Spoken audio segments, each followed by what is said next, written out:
반갑습니다. 오늘 느헤미야 13장 말씀을 함께 나눌게요. 31절 말씀을 읽고 나누며 시작을 합니다. 또 정한 기한의 나무와 처음 익은 것을 드리게 하였사오니 내 하나님이여 나를 기억하사 복을 주옵소서. 아멘. 기도로 시작해서 기도로 마무리해야 합니다라는 제목으로 말씀 나눌게요. 느헤미야 13장은 또다시 개혁을 시작하는 내용을 우리에게 소개해주고 있죠. 느헤미야는 아닥사스다 왕 곁에 있다가 다시 예루살렘에 돌아왔는데 예루살렘은 또다시 개혁이 필요한 상황이 벌어진 거예요. 제사장은 도비야에게, 도비야는 잘 기억하지만 성벽 재건에 대해서 반기를 들고 아주 해방했던 그런 인물로 우리가 알고 있죠. 그죠?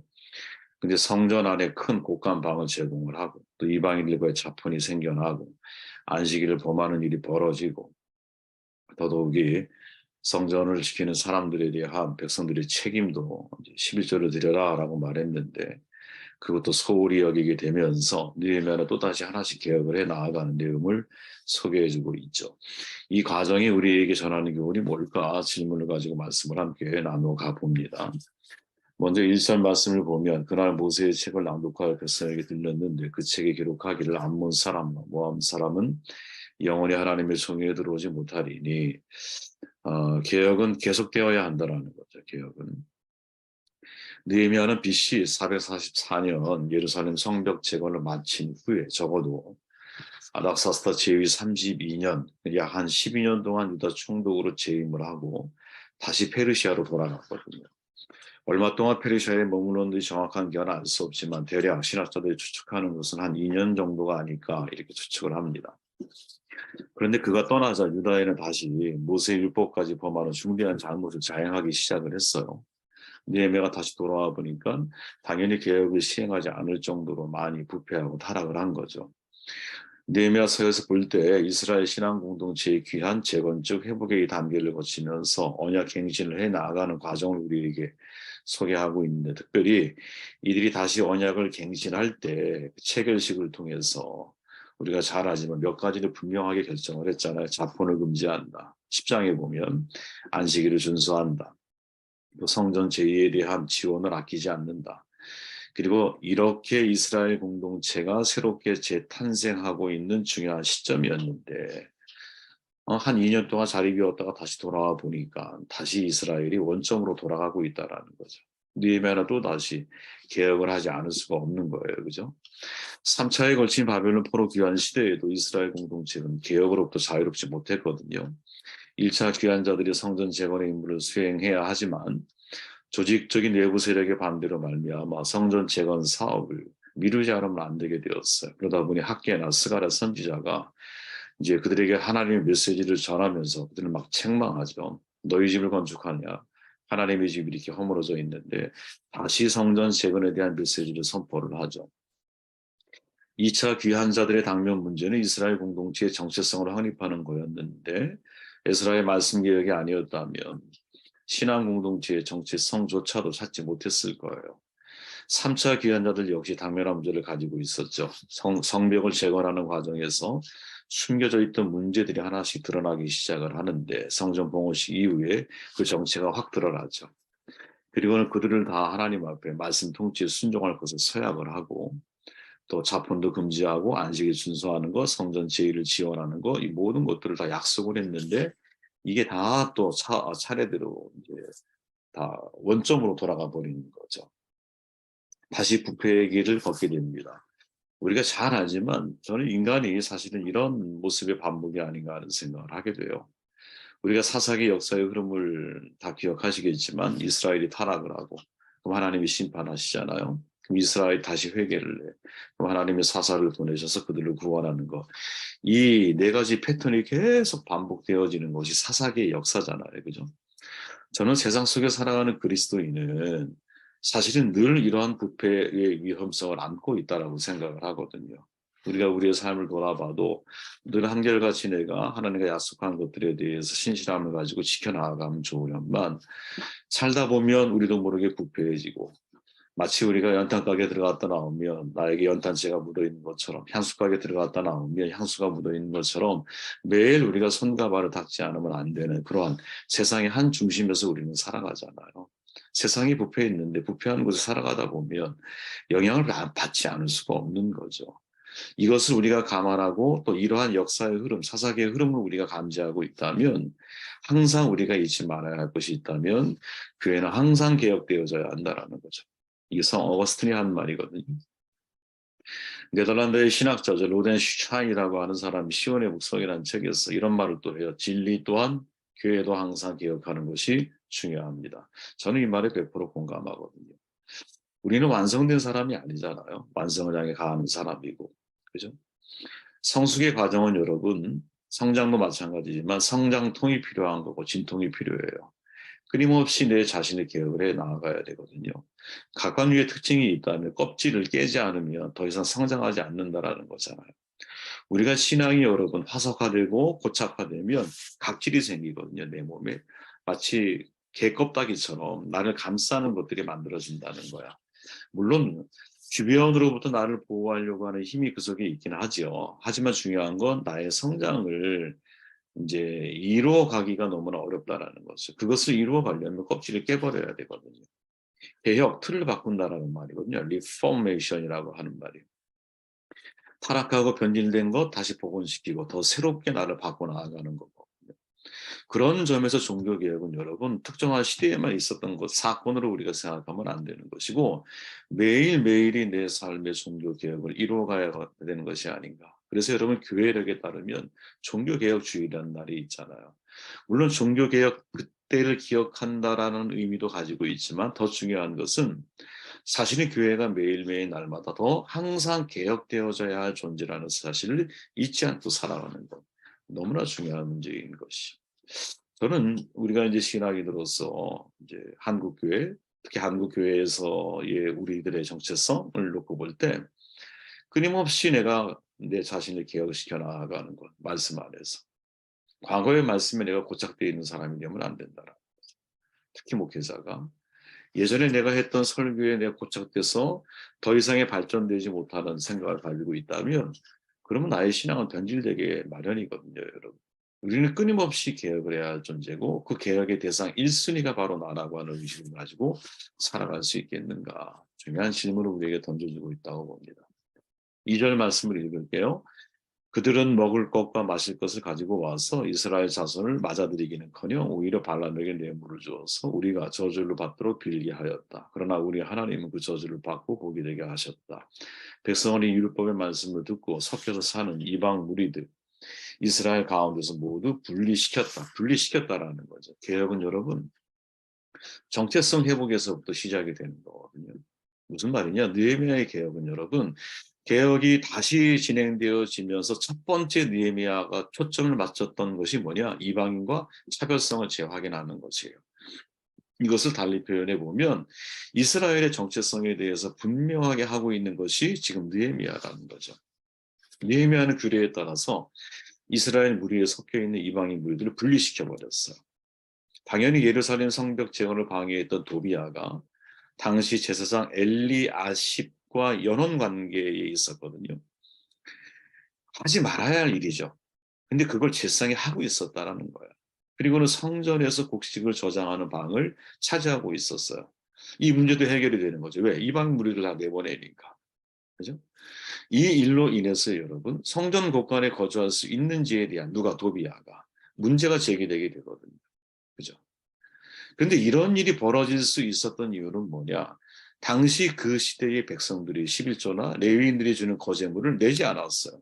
그러니까 당연히 제사장이나 그것을 유지하려고 하는 사람들의 입장에서는 또 다른 생업에 대한 경제적 활동을 유지하기 위한 또 다른 방법을 찾을 수밖에 없는 상황이었거든요.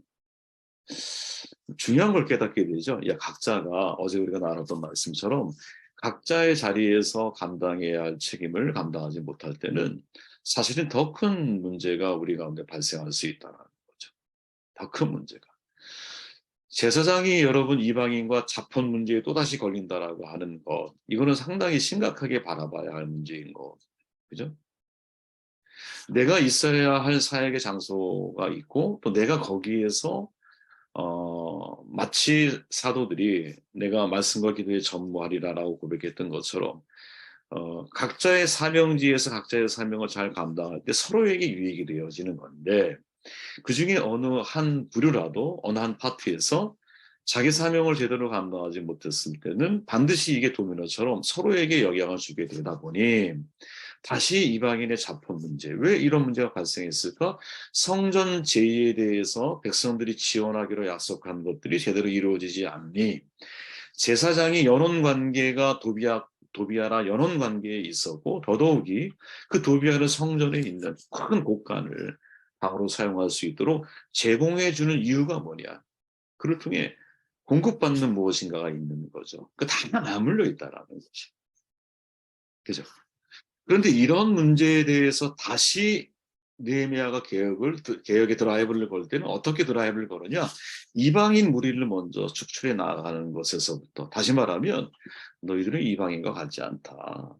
너희들은 이스라엘 공동체는 하나님의 선택하신 특별한 백성들이다. 너희들은 이 정체성을 가지고 인생을 살아야 한다라고 하는 중요한 메시지를 이제 보여주고 있는 것이죠. 저는 여러분 세상 속에 내가 그리스도인으로 산다라는 것은 이게 만만한 일이 아니라고 보거든요. 쉬운 일이 아니에요. 세상은 거대한 제국이잖아요. 공중권세를 맡고 있는 정말 사탄이라는 존재가 있잖아요. 그죠? 그리고 끊임없이 우리로 하여금 타락할 수 있는 수많은 미혹적인 일들, 유혹적인 일들을 통해서 우리를 시험의 자리에 세우잖아요. 그죠? 내가 예수를 믿는다라는 것이 민주주의에서는 불이익을 당하지 않는 것처럼 보이지만 세상에는 그것 때문에 불이익을 당하고 생명의 위협을 받는 사람들이 또 얼마나 많아요. 오히려 여러분 자본주의 사회, 민주주의 사회에서는 오히려 핍박이 없지만 핍박이 없는 게 더 큰 핍박일 수 있거든요. 왜? 만mon이 하나님을 대체하는 세상으로 흘러가고 있잖아요. 또 그 물질에서 우리는 자유롭지 못하잖아. 지금 우리가 여러분 2년 만에 다시 타락의 길을 걷고 있는 이스라엘의 모습 속에서 다 맞물려 있다니까요. 그죠? 각자의 일, 백성이 일을 못했을 때 제사장들과 레위 지파들은 살 길을 찾아야 돼. 그러니까 도비아 같은 사람들에게 방을 제공을 해.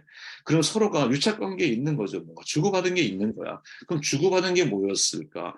경제적인 문제의 해결이라는 거 하는 것이 그 속에 사실은 포함되어 있다는 거죠. 저는 세상 속에 그리스도인으로 살아가기 위해서는 여러분 분명한 정체성이 필요하다고 생각을 하거든요.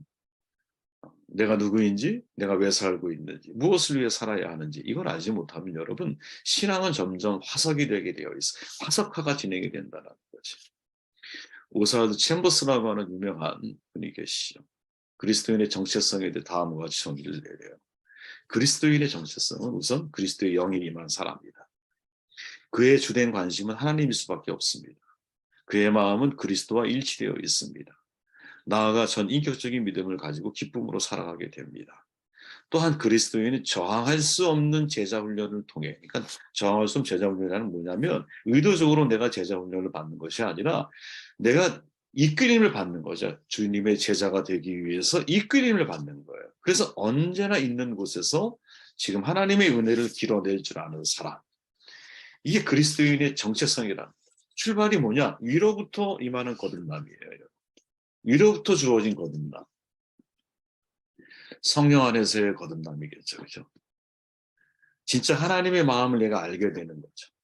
그리스도의 영이 내 안에 거하시는 거죠. 그러다 보니 관심이 하나님께 있게 되고 마음이 하나님과 내가 일치하게 되고 내 전 인격적으로 하나님 앞에 삶을 통해 내 믿음이 표현되게 되고 그래서 나의 꿈을 실현하는 것이 아니라 주님의 꿈을 이루기를 원하는 이런 사람, 이런 마음을 가지고 있는 것이 진짜 정체성이죠. 느헤미야가 바로 그런 마음을 가지고 있는 거죠.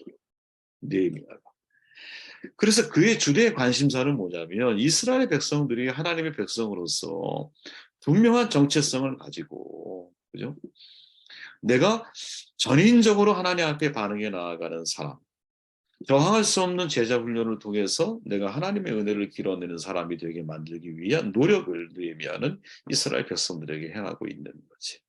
이 은혜가 우리 가운데 있어야 되지 않겠는가. 31절 말씀 읽고 정리할게요. 또 정한 기한에 나무와 처음 익은 것을 드리게 하였사오니 내 하나님이여 나를 기억하사 복을 주옵소서. 자, 52일 만에 성벽을 재건했어요. 처음에 출발할 때. 많은 위기와 위협들이 있었어요. 성벽 재건과 동시에 성전 개혁도 성공을 했어요. 그죠? 그리고 또 다시 돌아와서 개혁의 드라이브를 걸고 있어요. 그런데 이 모든 과정 속에 여러분 중요하게 기록되어져 있는 것이 있어요. 14절에 보니까 성전을 청결케 한 후 기도하고 22절에 보니까 안식일을 지킬 것을 명령한 후에도 기도했다고 기록을 하고 29절에 보니까 이방 여인과 통혼의 문제를 다룰 때도 기도하고 또 31절 지금 읽은 말씀을 보니까 모든 일을 마친 후에도 기도하고 있다라는 거죠. 그러니까 다시 말하면 지금 느헤미야서에서 기자가 우리에게 증거해주고 있는 마지막 13장에서의 느헤미야의 모습은 모든 성벽 재건과 개혁의 드라이브를 걸고 있는 이 모든 과정 속에 마치 하나님과 대화를 나누고 있는 것처럼 우리에게 소개해주고 있죠. 우린 잘 알잖아요. 무너진 성벽 소식을 하나님을 통해 들었을 때 아주 아주 슬픈 마음을 가지고 하나님 앞에 통곡하며 금식하며 기도하잖아요. 기도로 4개월을 준비했어요. 그리고 개혁의 마지막 장식을 어떻게 하고 있느냐? 기도로 마무리하고 있다는 거죠. 여기서 중요한 교훈을 넣었죠. 야, 개혁이라고 하는 것은 어떻게 하는 거냐? 내가 기도로 시작하고 기도로 마무리해야 되는 거구나. 기도하는 몸을 만들어야 되는 거구나. 네, 기도하는 몸을. 이게 우리의 믿음이죠, 여러분. 느헤미야는 기도했고 하나님은 그 기도대로 이루어 가시는 놀라운 역사가 사실은 느헤미야에게 있어서 매우 중요하게 우리에게 이 마침표를 찍고 있는 메시지 가운데 하나가 아닌가. 제가 지난주에 그런 말씀 드렸잖아요.